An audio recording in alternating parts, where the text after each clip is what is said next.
All right. Hello, everyone. Welcome to Sit Heads Meditation Club. My name is John. I'm the lead organizer of this group. Sit Heads is a sitting and social group for people interested in deep meditation practice. Everything we do is free and donation based. If you want to hang out with us, you absolutely should. You can find us at sit-heads.com. So, with that, it is my absolute pleasure to introduce the great Beth Upton. Beth is a wonderful meditation teacher. She graduated from Cambridge University with a degree in economics before decided this is lame. What if I was a Buddhist nun? So she pivoted and did that instead. That apparently went well, so she kept doing that for 10 years. 5 of those under the great Burmese teacher Pa Auk Sayadaw, training intensively in his system of meditation. And the other 5, I understand, being more of an itinerant nun, studying different practices and sort of roaming the earth like Caine in Kung Fu. Um, and and so she now has a center in Spain and is working on a really cool sort of cave practice community out there. Um, and she's great. We've had her twice. We're so happy to have her back. And she's joining us for a session specifically focused on concentration. So let me add Beth to the little spotlight here. Hi, Beth.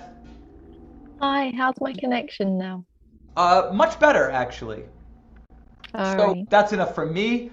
Actually, there's about to be a bunch more from me. But before we get started, Beth, is there anything that you'd like to say to everyone or to me?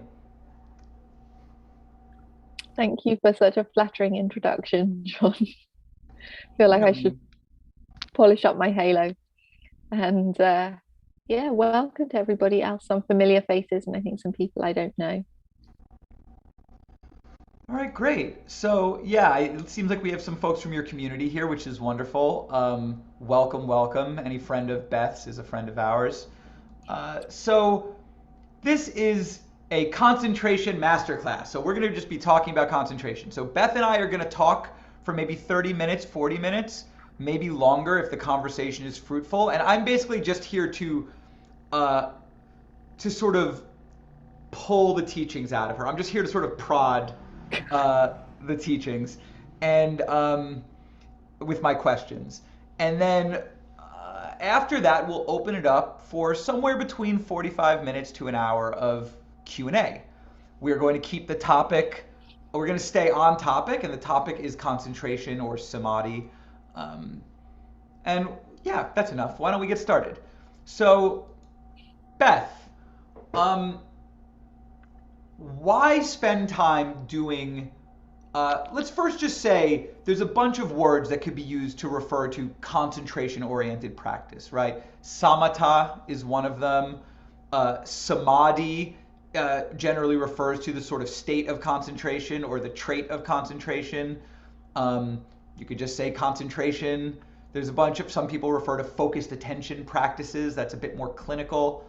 But whatever we're calling it, why spend a bunch of time doing it, Beth? There are, and we don't have to spend too much time on this question because I think most people, if they're here or if they're watching the video, have sort of bought into the importance of concentration and that's what they're doing here. But briefly, people have options. There are styles of vipassana practice, for instance, that where you don't do any uh, strictly concentration focused practice. There are forms of practice where you do just a little bit to sort of get warmed up and then you switch over to a different form of practice. But I understand that the Pa Auk style is quite concentration intensive and you're actually really encouraged or maybe even required to develop your concentration to a very high level before you move on to doing insight practice. So why should someone spend a bunch of time doing concentration practice? Mm. Yeah, so I think maybe the first thing to get clear is that until we are in very stable access concentration, and by that I mean there's almost no 5 hindrances arising, The mind will be well established in mindfulness the majority of the time. Until we're there, we're doing a concentration practice. And there's lots of different names for those practices. Some of them are called vipassana, like a body scan or a noting practice or whatever it is. But until we reach a stable access concentration, we're doing a samatha practice. And by that, I mean we are holding our attention on a concept or a small range of concepts with the idea to keep our mindfulness well established and to overcome the 5 hindrances. And so we can think of that deep access concentration as being like a base camp for anything else that you want to do in meditation. The overcoming of the 5 hindrances, if you like, is a prerequisite for practicing the jhanas, if you want to do those, going into vipassana practice, if you want to do that. And whilst we're still there in the realm of concept and calming our mind, establishing our mindfulness on concept, we are doing a samatha practice. Okay. It might have a different name, but we're doing a samatha practice in that we are calming our mind, we're working with concepts, and we're overcoming the 5 hindrances. And what varies between methods really is how much diversity there is in the object. So are we focusing on a very simple object like just a plain color or just the breath? Or are we focusing on a little bit of a bigger, more complex object like the whole of the body? Or are we focusing on subset of conceptual objects like our thoughts arising and passing away, or pains in the body coming and going? But the basic aim of all of these practices is the same, which is to overcome the 5 hindrances, overcome the lion's share of defilements in the mind for a stretch of time with mindfulness well established. And this is a core skill that we all need, whatever practice we want to do after that. So I feel almost obligated to just at least flag that what you're saying would be controversial in many corners, and you are in fact flatly you're basically saying that some other schools of practice are wrong in how they conceive of their own practice. So for instance, someone doing a Mahasi style of Vipassana practice, I don't want to go too far down this rabbit hole. They would say, no, I'm still doing Vipassana even prior to access concentration. This isn't Samatha, this is Vipassana. And you're saying, no, it isn't, it's Samatha. So just language usage. It's not that the method is bad or wrong. It's just a label that we put on it, maybe. But the aim of the practice, the purpose of the practice is the exact same.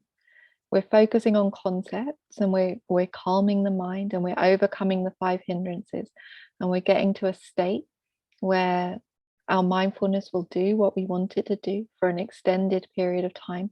And we're also getting to the state with that deep access concentration where we can, if we want, we can develop the jhanas, or if we want, we can start to see the ultimate reality. When we start to see the ultimate reality, then we start to practice, we could say, proper vipassana or deep vipassana.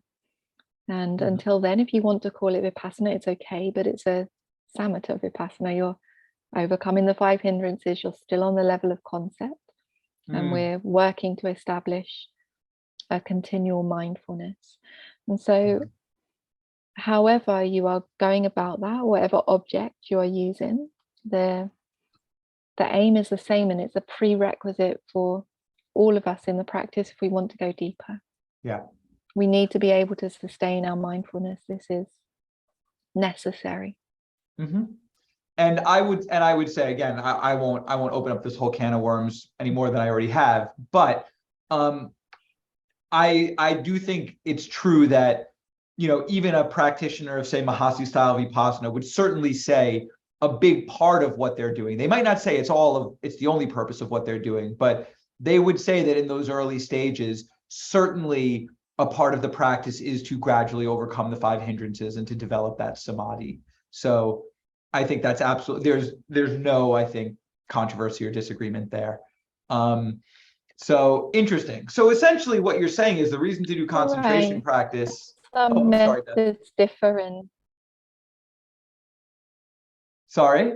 Yeah, I was just going to say some methods differ in, like, for example, how they attend to distractions or how they would attend. But again, as far as I can see it, the basic thing is the same, right? Like if you're working with a mantra or the rising and falling of the abdomen whilst you note your thoughts, or if you're just focusing on the breath, or if you're practicing a kasina, I don't see any big difference in those practices up to an access concentration. Yeah. So your answer to the question of why do concentration practice is essentially that you kind of have no choice. That's what you're going to be doing when you first sit down to meditate. So might as well do it skillfully, right? Yeah. Okay. So now there are a bunch of different ways of practicing, as you've alluded to, but I guess we'll confine ourselves. We'll assume that we're talking more or less about Pa-Auk style going forward, since I understand that's sort of your core expertise and where you have the most practice experience, and also I think the style within which you've chosen mostly to teach. Though I understand you'll teach a variety of things, but so let's talk about Pa-Auk style now. First, this is kind of just a yes or no question, but can meaningful progress on concentration be made in the midst of a lay life? And by that, I mean, let's say someone has a job, has worldly obligations, may or may not have a family, I don't know, but they have to work for a living. They're in the world, they're not on retreat. Can meaningful progress be made, or is the most you can hope for to sort of hold the line and not slide back too far? So I have plenty of students who are making progress in their daily lives. Some of them a lot of progress. I think there's a stage of daily life practice where what might feel like a maintenance practice is progress, because we're practicing against much more coarse obstacles.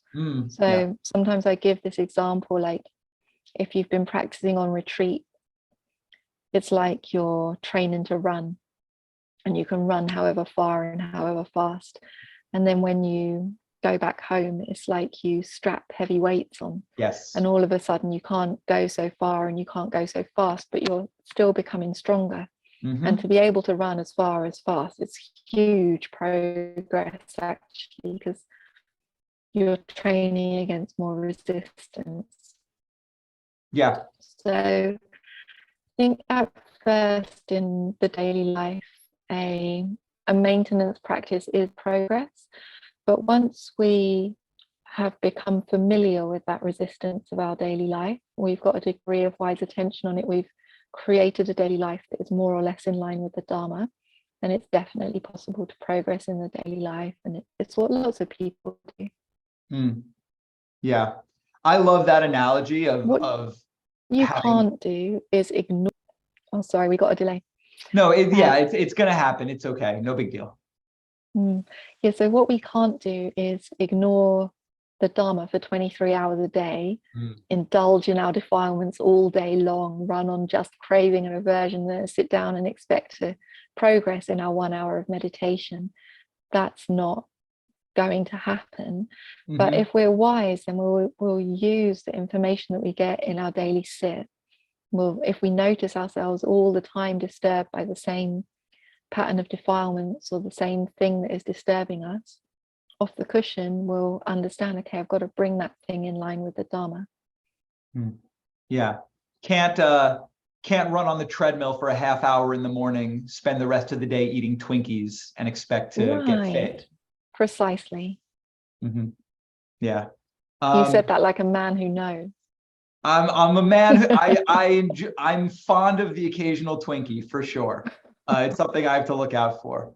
I actually just, well, I don't want to, no. Okay, I'll tell you. I just ate like the most decadent cookie before this conversation. I'd never heard of it before. It's called I mean, honestly, the innovations in like samsaric technology are extraordinary. It's called a brookie. It's half brownie, half cookie. Oh, It's mate. like a fusion of a brownie and a cookie. It's like it was designed in a lab to destroy me. Um, I so have I have midnight vegan Ben and Jerry's, but you win. yeah, it's not much of a contest there. But yeah, I this is great because my next question was going to be, before we even get to meditation technique, I know that it's a real part of your perspective on things, that almost more than technique, it's about how you set up your life and how your mind is oriented. We've talked a lot about how your mind needs to be oriented. And, because I used to come to you with like, how many hours do you need to practice? How much retreat do you need to go on? And you very gently sort of redirected me to, well, it's more like, in which direction is your heart inclined? And so can you talk, still being reasonably brass tacks, about like what a life should look like, and how a person should live in a way that even creates fertile soil in which to plant the concentration practice? Do you have any tips there, practical tips? I think for a start, no brookies. I'm afraid I can't do that, Beth. So, okay, that's a non-starter. Anything else? So it's actually one of my Zoom students was he's trains deeply in martial arts, and his martial arts teacher, who I don't know and I don't know his name, but he gave my Zoom student this distinction that was then passed on to me, and I've used it a lot since because I think it's really helpful. And so the distinction from this martial arts teacher was a distinction between technique and attributes. And in the martial arts, a technique might be something like, step your right foot forward, drop your left shoulder. And the attributes would be things like be present, be open-hearted, be brave. And you said attributes basically count for much more than technique, and that's also true of meditation. There's been a lot written about technique, and I often meet students who are fixated on the details of technique, like where they will focus on their breath down to the millimeter. Yeah. And is it really, can you really get to the jhana with the rising and falling of the abdomen and all this kind of, you can go wrong with technique, but for most people that is not what is holding them back in the practice. It's the attributes that they bring, and a lot of them are heart qualities. So a lot of them are, happy, open-hearted, with faith, a degree of surrender, and those are what we need to be cultivating in the daily life as well. So is our mind inclining to wholesome states in the daily life? And I think it depends on for what you want to practice. If you want to practice really for liberation, then I think we said this last time, one of the main attributes that we want to be leaning into is renunciation. Yeah. And we want to be looking closely in our daily lives. Where are the things that I can't put down? Where are the things that I'm pouring my time and energy into this so that I don't lose it? Yeah. And leaning hard into renunciation. But sometimes we're practicing for a different reason. And we just want to have an eye really on where are my defilements and how can I cultivate these attributes in which I'm maybe not so strong. So if we notice ourselves always losing presence, for example, well, how can I cultivate more presence? If we notice ourselves losing our loving kindness, how can I be more forgiving, more accepting in the daily life? If we find ourselves weak on patience, I'm sometimes guilty of this one because I'm from London and whatever. Yeah, how can we cultivate cultivate more patience, and all of these things will then serve us when we come to the cushion. So, yeah, so I love this, Beth, because my sort of assumptions are showing here. I, of course, expected that we'd be talking quite a lot about technique, and we still might talk a little bit about technique, but I love the very helpful reframe that actually, if you're looking to deepen, like many other qualities you might want to develop as part of your practice, if you want to deepen concentration, actually a lot more of the so-called, you might even call them, like, if we were in the corporate world, we'd call them like soft skills, right? It's about the foundational component elements of what your heart is like, and what your orientation is, and your renunciation, your loving kindness. It's like you would do better practicing to develop more of an open, loving heart than you would micro calibrating your samatha technique, which ultimately, it sounds like you're saying, isn't so complicated anyway. There aren't really many micro calibrations even to do. Right. I think that's important to hear, because I know that, like, on the internet, for instance, if you hang out in like internet Dharma chat circles, a lot of talk about technique, a lot of fixation on technique. And the other stuff gets discussed too. I do not want to straw man those communities, of which Sitheads is one. And we do our best not to sort of fall into that trap. But the other stuff is discussed too. But there definitely is, I'd say, a preponderance of technique discussion. And it's interesting that even for samatha, which I think is so often considered to be like especially with the advent of like recent books and recent approaches that are very, very technique oriented around samatha practice, it's helpful to be reminded that actually that crap doesn't matter that much. Right. So that was very helpful for me personally, hopefully for other people too. So let's talk about retreat a little bit. Do you think that it is important to find time for retreat for most people who want to deepen concentration? It's definitely helpful, but from what I've just seen with my Zoom students over the past years, it's not necessary, again, if somebody is willing to align their life with their meditation practice. Mm-hmm. Mm-hmm. Also, sometimes I'll edit. So when students are coming into a deep access concentration, Yeah. by that I mean they're starting to perceive their object without using their 5 bodily senses. They're starting to perceive the object directly with the mind. That chapter of deepening meditation is characterized by a lot of instability. So perception can go a bit wobbly, and that is sometimes a time when people need regular instruction so they don't get confused. Not necessarily that they need to be on a retreat, but if they don't speak to a teacher for a long time, it's possible they could maybe get a bit confused, because it's the time where we have a lot of maybe nice feelings come up, or lights and images come up, or emotional release starts to happen in the body, and it's easy for people maybe to fall into not being sure what of all of that is significant, or if they need to do anything about it. Yeah. So for that, retreat can be helpful just because of a lot of access to guidance. Yeah, but again, like if somebody has their daily life well set up, I've seen again and again, people can progress in the daily life.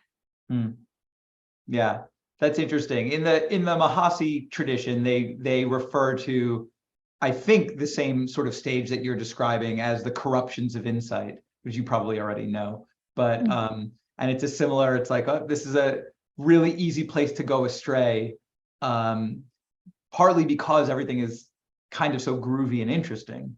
And yeah, I could see the need for more frequent and closer guidance and supervision. I want to double back a little bit, and then I want to move forward and talk a little bit about technique. We don't have to make a big deal out of it, but let's talk about it a little bit. So in terms of the attributes, the open-heartedness, the renunciation, how does one practice to deepen those qualities? Now, maybe that's just sort of asking, how do you be a good Buddhist practitioner, right? Maybe that's a very broad question, but I wonder if you have any concrete tips for lay people to go about deepening those qualities. Is it just spend time with good Dharma friends, read Dharma books and attend teachings, do metta practice? What do you suggest? I think it'll be something different depending on whichever attribute you're trying to develop more. But let's say you are trying to develop more renunciation, then you want to look at where is there a lot of clinging and purposefully challenge it. Like, no more brookies. Don't say it.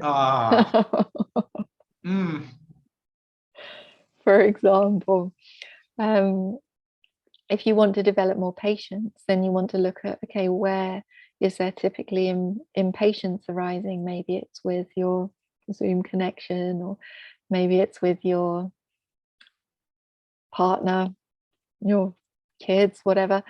Yeah. And purposefully get in the practice of countering it. Humility is another attribute that we all need if we're coming to the practice with a lot of mere mind, trying to be the top meditator dog or whatever. We're going to suffer a lot. We're going to make ourselves really slow. So if we notice that prideful stance coming up in the daily life, then we need to purposefully counter it.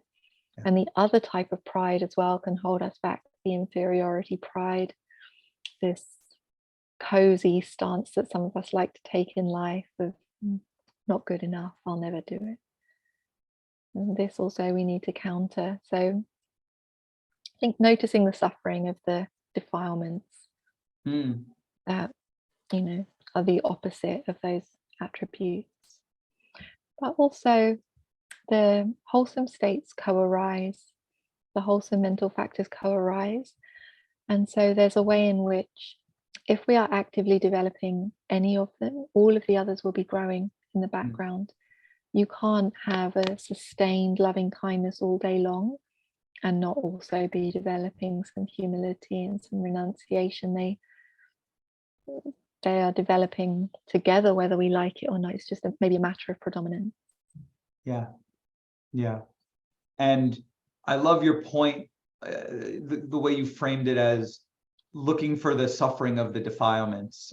Maybe I didn't get that exactly right, but the idea that suffering is it's like a flashing light alerting you to a place where there's very productive work to be done. I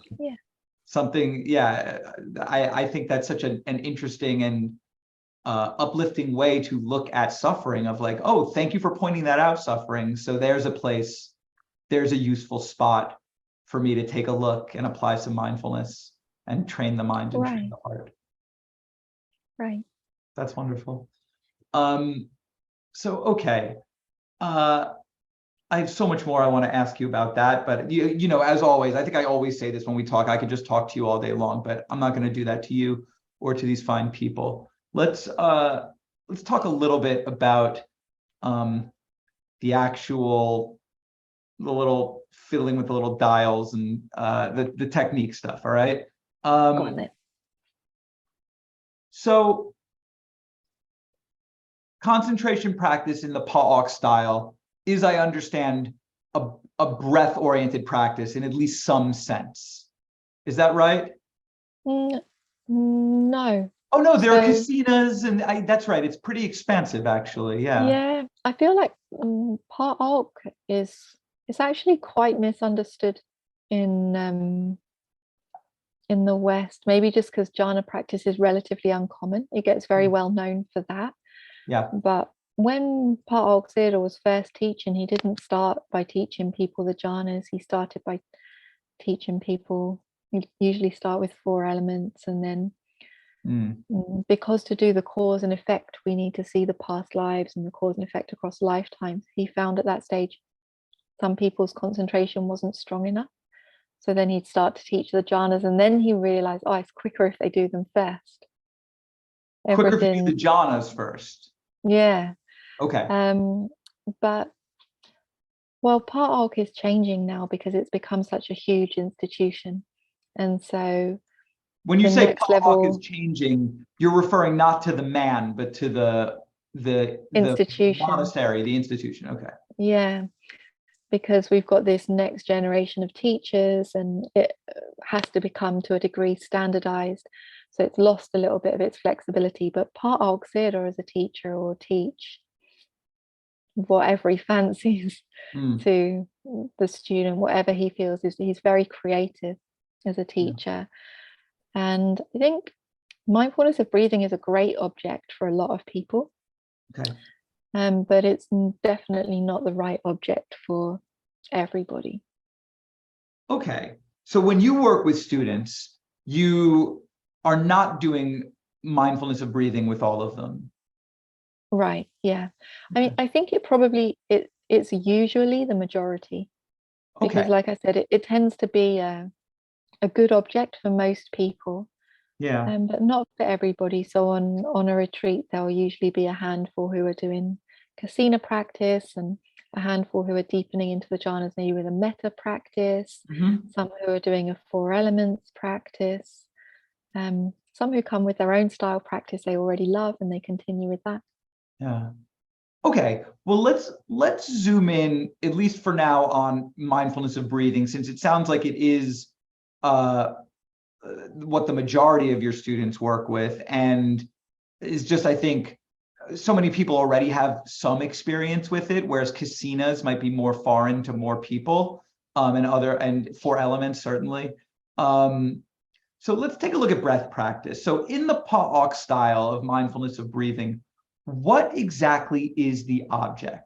So is the object a tactile sensation? Is it a location in the body? Is it a location in space? Is it a concept of the breath? How would you actually define, for practical purposes, in a way that someone could use, the object? Yeah. So it should be simple, shouldn't it? That the object of mindfulness of breathing is the breath. And like anyone on the street who you stopped and said, what's the breath? They'd know what it was, but somehow meditators seem to get very confused about this very, very simple thing. So the object of mindfulness of breathing is the breath, and the breath is a concept, in that the breath doesn't exist independent of the perceiver. We decide what constitutes breath and what doesn't constitute breath. And we could say broadly, the concept of the breath is the air that's going in and out of your body, right? Like that's what the breath is. And at some point, the air out here, we decided, okay, that's not included in what I'm calling breath anymore. But broadly, the air that is going in and out of our lungs, that's the breath. And then I think where people get confused is, in what way should I perceive the breath? Okay. And for the most part, it doesn't really matter. So we want to stay with the breath in a way that is comfortable.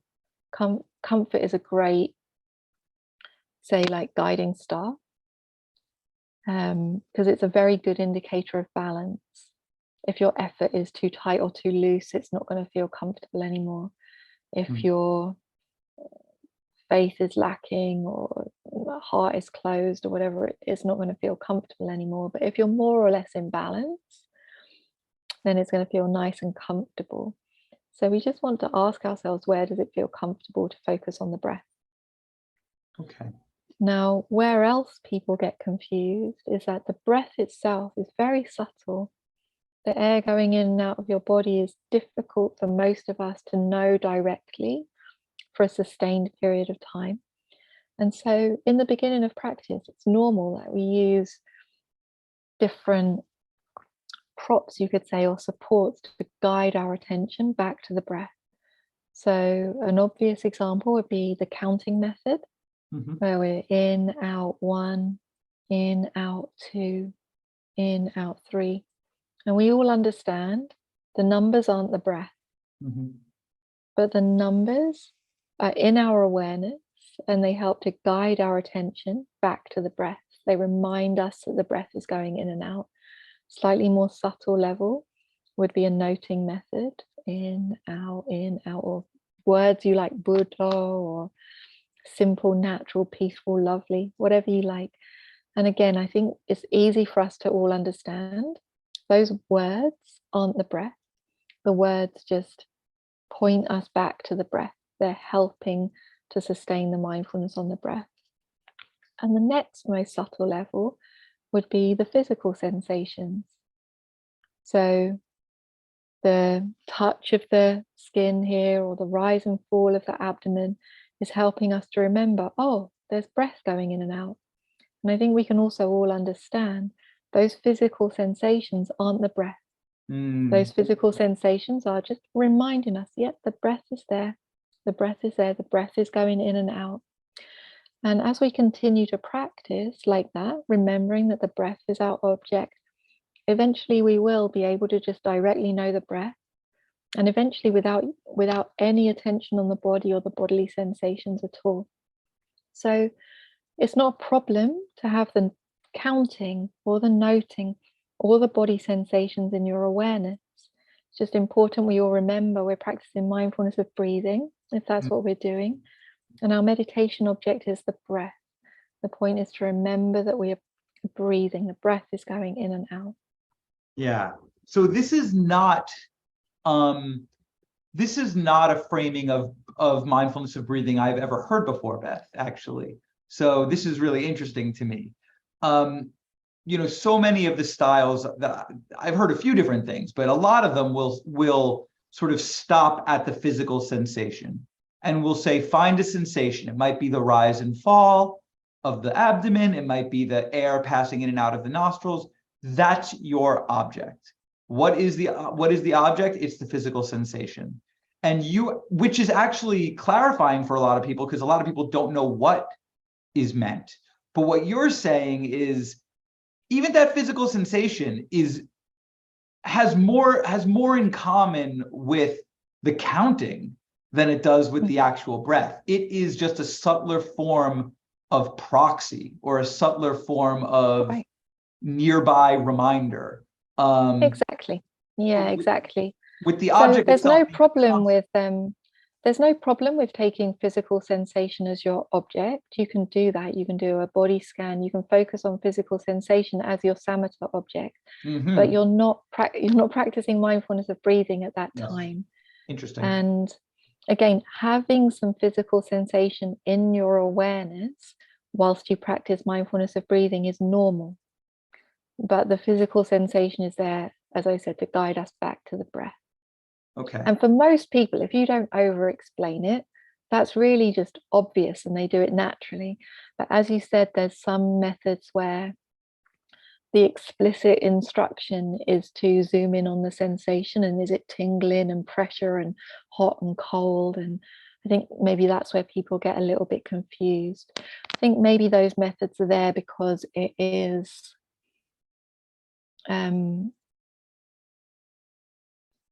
to the teachers who taught it easier. Yeah. And and in some ways it's perhaps easier to understand. Like, I can already see myself overcomplicating this and saying, oh, now I'm paying attention to the sensation, but that's not the object. What's the object? It's a concept. What sort of concept? Oh, now I'm making concepts about the concept. And then, Right. And that's the danger, is that we over explain these things. And so, I don't know. I try not to have these conversations with people unless they're already confused, because it tends to not be helpful before the event. If you just tell people focus on the breath where it feels good, they'll do it right. Interesting. That has not been my experience, but that is interesting. I've always found that people are always grateful for, I'm not a Dharma teacher, but my experience has been that people always seem, one thing I hear a lot is, yeah, I had no idea what the hell that meant until someone said, oh, it's, pay attention at the nostrils to the sensation, or pay attention to your belly rising and falling. And there was a sense of, before that, they were like, the breath, what does that mean? Here, is it, I'm just imagining a thing going in and out. Like, what am I, sometimes I have heard people express that sort of confusion from following from the simplicity of the instructions. And they're asking for more granular technical precision or something. Now, my sense is that you in that situation wouldn't give it to them. No, I'd reassure them. If you know the breath, then it's comfortable, it's good enough. Just enjoy it, just stay with it. Cool. I have a couple more questions, and then I think within a few minutes, let's shift to Q&A, if that's okay. But what is the, let me frame this a different way.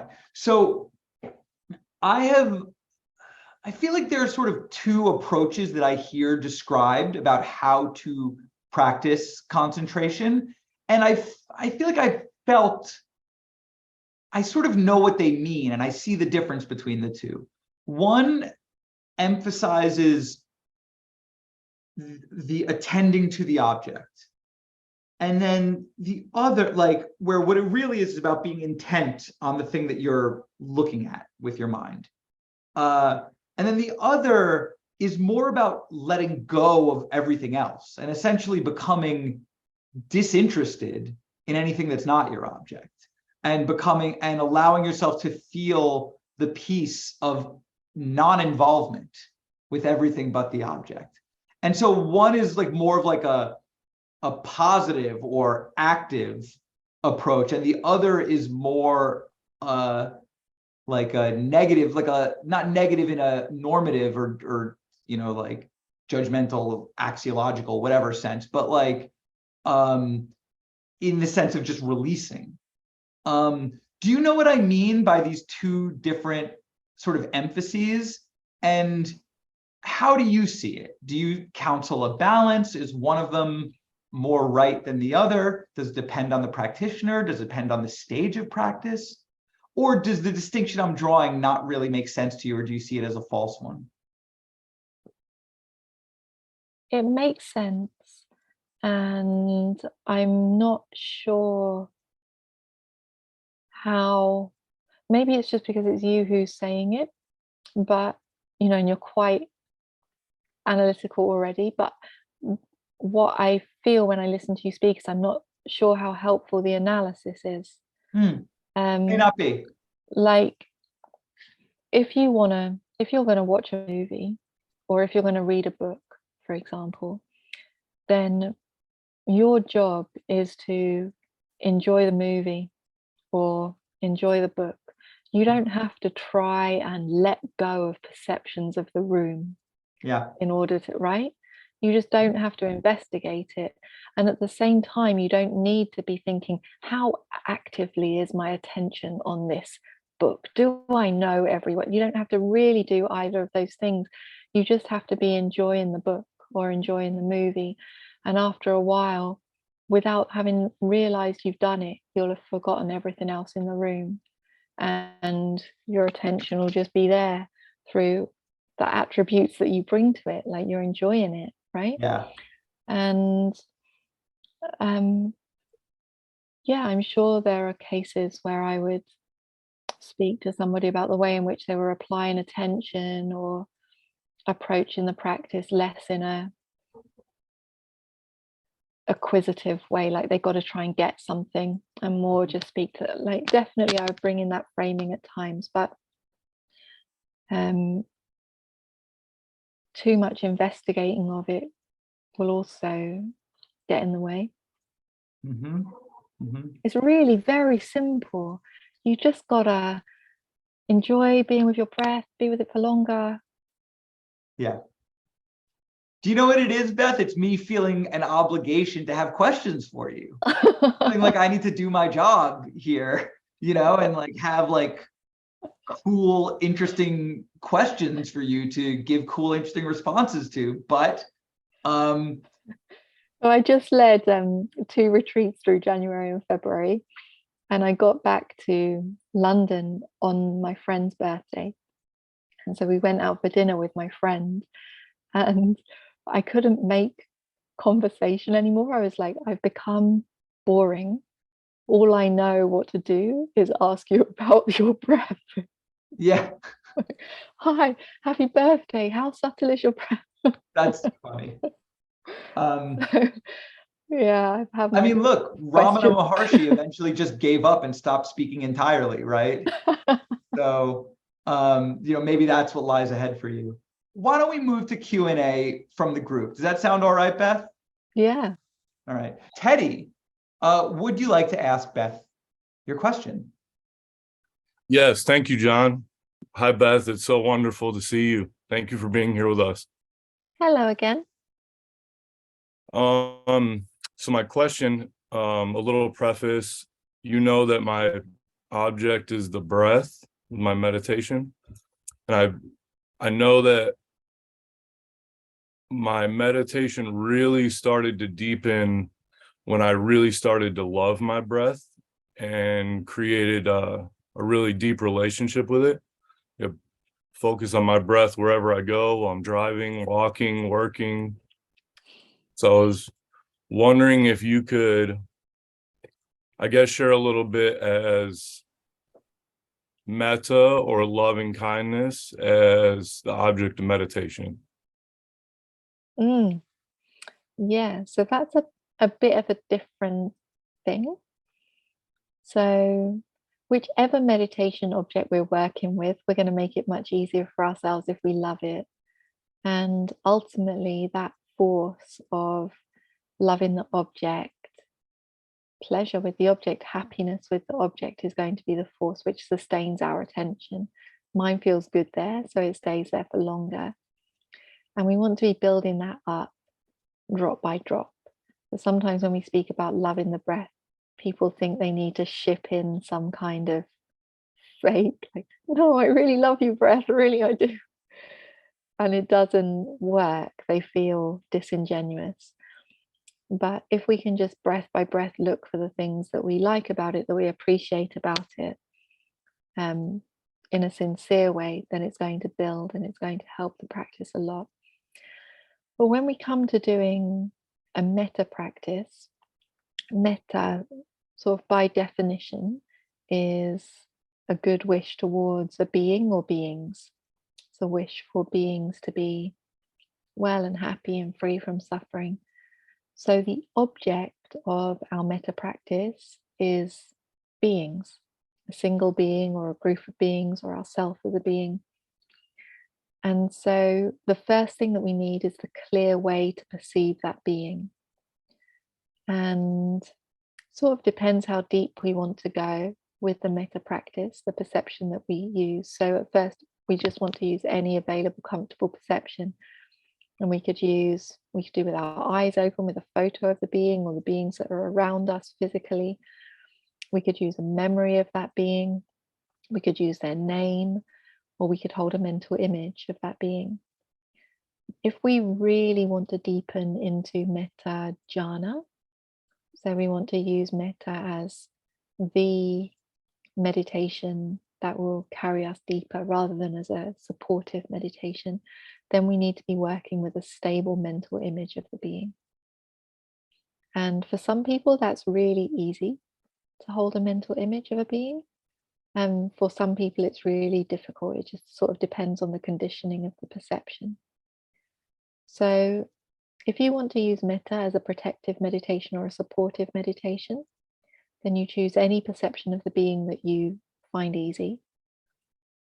And then you find a true or a sincere good wish for that being and repeat it as the metta practice. And it's through the repetition of sincerity that the metta will grow strong. Even if it feels like a very humble good wish, the metta will grow strong through repetition. And if we want to really deepen into the jhanas with the metta, then we need to ask ourselves, okay, can I hold a stable mental image of these beings for a long time? And if not, because our perception doesn't work in that way, we find it difficult to hold the mental image, then we usually instruct to practice a different jhana first. And then after practicing one jhana, it's easy to hold the mental image of the beings. Then we do the metta jhanas next. Does it answer the question? Absolutely. Very thoroughly. Thank you. Thank you. Thanks, Teddy. And thanks, Beth. So let's see. Blake, would you like to ask your question? Yeah. I'll do like hey Beth, it's good to see you again. Hi. My question is, in what circumstances would you recommend a concentration object besides the breath, or is there like qualities in someone that would make a other object more suitable? Like what kind of qualities might that be? Yeah, so there's some specific things, and there are some that is just a bit like a, I don't know, spider sense or something. But some specific cases would be, obviously, if there's an obstruction to the breathing or the breathing is uncomfortable for some reason. Another one would be if somebody's really got themselves in a confused tangle, like what John was speaking about with, is this my breath? Is this a concept? Wait, there's a sensation, but where should I focus? And they can't get out of it. Then it's easier just to, okay, look, we're just going to do something else nice and simple. And that's a considerable number of people who get themselves just way too overcomplicated with the practice. And then we can just switch and do something else for a while. Some people, there's no problem with the breath, but there's a physical problem with their body that makes it difficult for them to hold a posture in which the breath can be smooth. So then again, maybe we do a different object. And some people have a very strong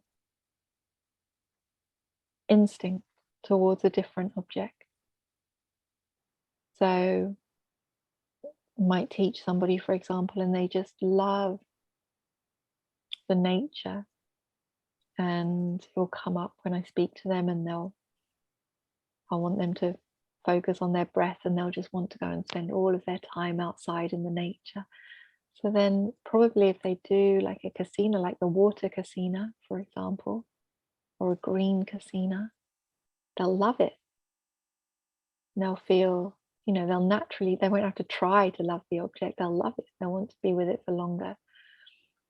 And so in those cases, if somebody is exhibiting signs of already having a love for something else that would work, better they just go with the one that they love. Does it answer the question? Yes, thank you. Thank you, Beth. And thank you, Blake. Willie, do you want to ask your question? Yeah. Okay. Thank you both for helping make this happen. I have a question, Beth, kind of following up on the question on metta, and in my case, perhaps specifically with the practice of karuna. Sometimes when it feels very sincere or very deep, I just want to, and sometimes do, just kind of break down into tears in what feels like a very beautiful way, but it also is not necessarily stabilizing. And then I kind of have to like refocus. So curious what your suggestions are for kind of when that's happening. So that could be two different things, maybe more than two, but what comes to mind is it could be two different things. The first one is with any meditation practice, as it refines, we start to see our more refined defilements. and we start to give the chance, if you like, to clean out more and more layers of stuff that we have blocked and stored. So as any practice deepens, we're going to get emotional release along the way as a byproduct of the practice deepening and the heart opening, and just seeing more of what the mind and the heart is doing. And so that is normal and not specific to your karuna practice. It's just a side effect of deepening practice, and it's good. And the other thing that it could be is a slight imperfection of the karuna, where we have as the near enemy of compassion, pity, or feeling sorry for, and which is actually a non-acceptance or an incomplete acceptance of the suffering that is the object. And in that case, really, we just want to do more. So through sustaining the karuna for longer, eventually those near enemies are going to fall away, those imperfections of the compassion are going to fall away. And if it's very, very persistent, then we can do a little back and forth, or a little hop around, where we can do some mudita for those people, and then go back to karuna, mudita, karuna, mudita, karuna. It tends to balance it out. Oh, thank you, John. I was just going to ask, how would you know which one it is? Yeah, good question.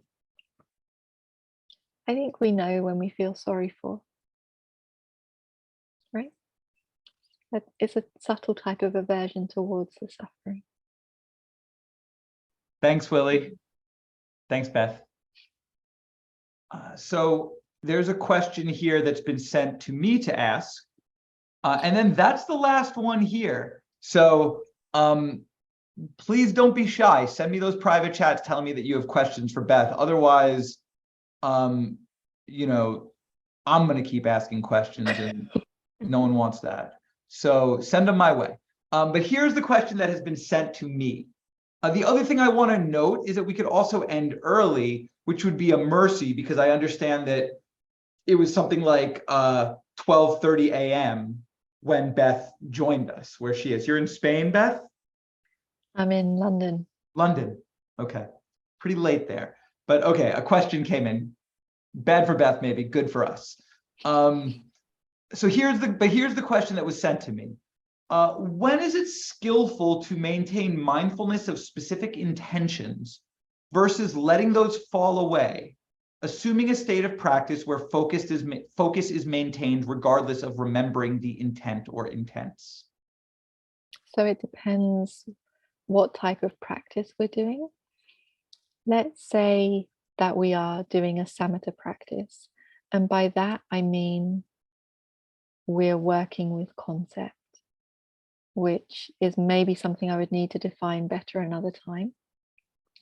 But if we're not yet at a stable access concentration, let's say that, so there's still hindrances arising in the mind, there's still distracting thoughts sometimes, we might still be distracted by sound, our mind isn't doing quite what we want it to do all the time, we're working up towards that access concentration, then so there's different little similes and framings of this basic question, which is what to ignore and what to attend to. And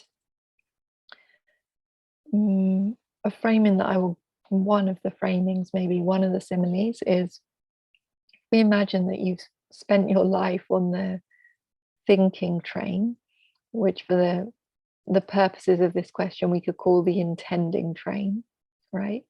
Like the other things train. You've had your foot on the gas of that train, and now we're going to take our foot off the gas of that train, and we're going to jump trains onto the meditation train. So meditation train is picking up speed, but thinking train or distractions train is still going faster, but it's slowing down. And essentially, if you leave it alone, eventually it's going to stop. And so that kind of thinking, intending, whatever, is what we can just leave alone and it will stop. But sometimes we have jumped onto a new train and we put our foot on the gas of something else. We are no longer on the meditation train anymore. We're on another train, like worrying about work or whatever.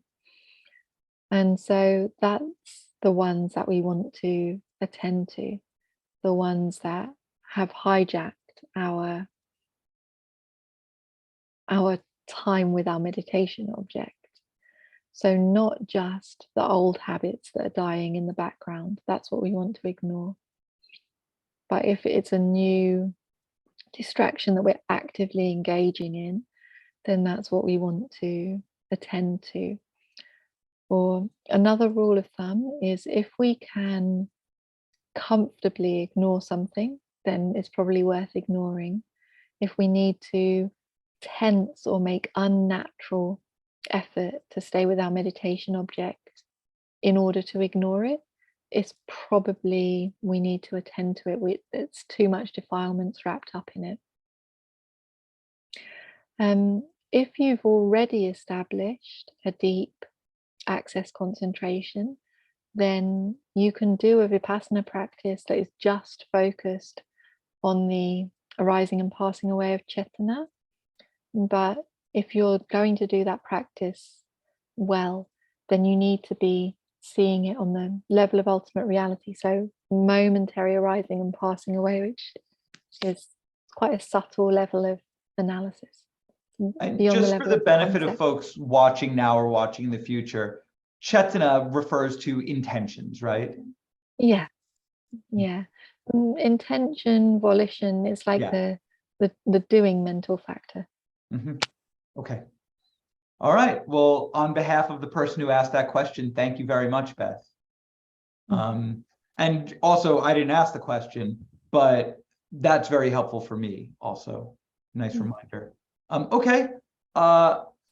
And Alejandro, do you have a question for Beth that you'd like to ask? I do. Hi, Beth. Thank you so much for your time today. I really appreciate it. I recently saw your video on the 5 types of light, one experiences during meditation. And I was wondering if you could, if there was insight you could provide on experiences I've been perceiving. And hopefully this is available and helpful to others here as well. But a common thing that's happening during my meditation now, I've been practicing mindfulness of breath for a few months now. And a common thing that's happening is I'll perceive lights collecting at the center of my forehead. That's usually followed, and so I'll see the rim of this large light, but not the full light, and that's also followed by heat, in my perception of heat in that area. I also will get not solid objects, but waves of light, like in the Anapanasati site. So no solid object, but it's like there's waves of light being emitted from that site. So wondering if that's one of the 5 types of light, if it's a milestone on anything, or just something to not take too much stock in. Thank you. Yeah, thank you. So I would ignore the light here. And well, first of all, because it's not your meditation object. Your meditation object is the breath. And if you want to deepen with Anapana, you want to keep that as your meditation object. But also, not everyone, but many people, if they focus here, or if they focus on sensation or light here, they start to experience discomfort. So for a lot of people, it doesn't really work. So suggest you ignore this one here. And as for your attention here and the light here, so what we're going for to deepen the practice is stability of perception. And one of the, some of the deeper stages of samatha practice, especially if you want to deepen into the jhanas, then we need to practice to be able to see the same thing in the same way for a long time. And the direction of progress is from more coarse objects of focus down to more subtle objects of focus. And so for a while, we're practicing to perceive the breath in the same way for a long time. And we only want to switch to the light when we are then able to perceive the light in the same way for a long time. Otherwise, when we switch to the light, it's not stilling our mind, it's moving our mind. And we're going for an inclination into subtlety. So if you cultivate stability of perception on the breath, and you're seeing the breath in the same way for a long time, that stability of perception is going to create stability in your perception of the light. And so the light will start to become stable in your perception. And if you don't move your attention out to the light, but you keep your attention in one place, the light's going to become stable in the same place as the breath.